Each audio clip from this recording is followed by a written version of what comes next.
Hello everyone! Welcome to my channel, Life with Earl. Today's episode is platter of roasted eggplant salad and easy stuffed eggplant casserole. These two recipes begins with tender roasted eggplant. Eggplant are being roasted so they are plump and juicy and meltingly tender inside, caramelized on the outside. How to prepare eggplant for roasted?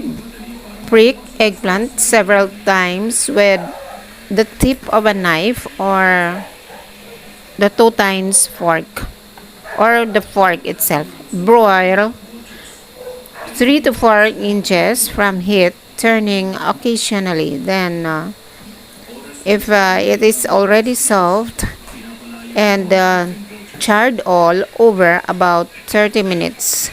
When cooked enough to handle, remove the skin. So you may wash it to clean it well. Drain for 30 minutes. Let's make the lemony garlicky dressing.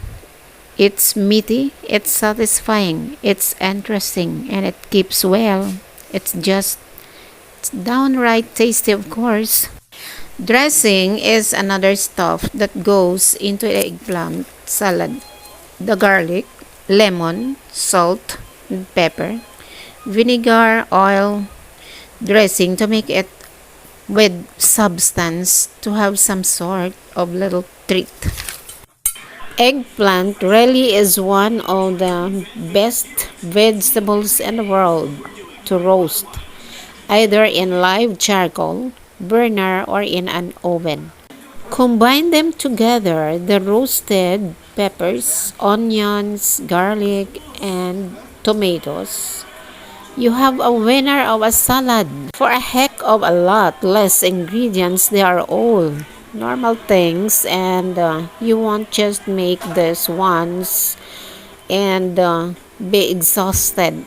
You will make it over and over again.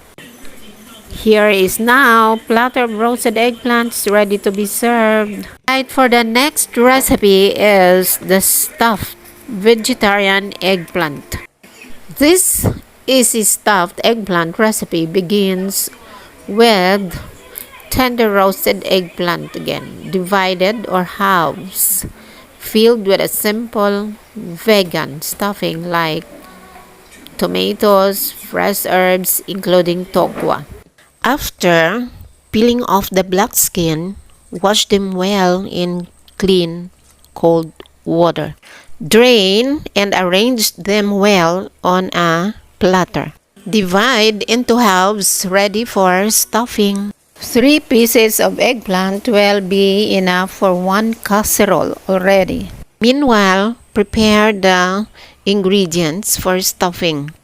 2 pieces of tomatoes, chopped. 1 block of tofu, onions and garlic minced. You may put spice like tarragon or thyme. Onion, bell peppers, chopped, and long pepper for spice.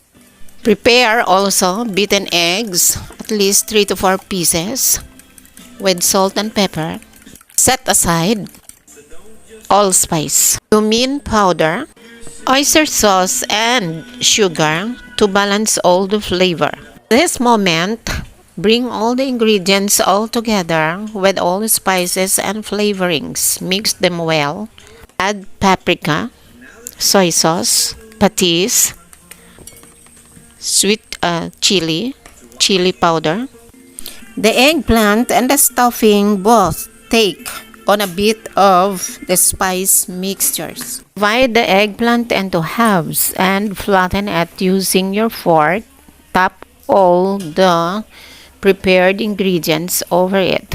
Pour over the eggs and gradually top all the toppings. Drizzle over tomato sauce on the top. Transfer to a non-stick pan with cover. Put some oil, cooked in a medium fire till done. Cover tight. This hearty, easy stuffed eggplant could be best baked with tomato sauce or coated in egg flour mixture and steamed in banana leaves. You may bake it or fry it. It's satisfying and packed with bright assorted flavors as well as so enticingly plattered. For a creamier, satisfying taste and flavor, drizzle some all-purpose cream over it. Continue to cook more until done. And now our stuffed eggplant vegetarian casserole is done. So healthy and nutritious to serve your family. If you enjoyed this video, please consider liking, sharing, and subscribe to my channel. If you hadn't subscribed yet for more updates. Thank you for watching. See you next time. Full recipes are being posted in the description box below. Have a happy day.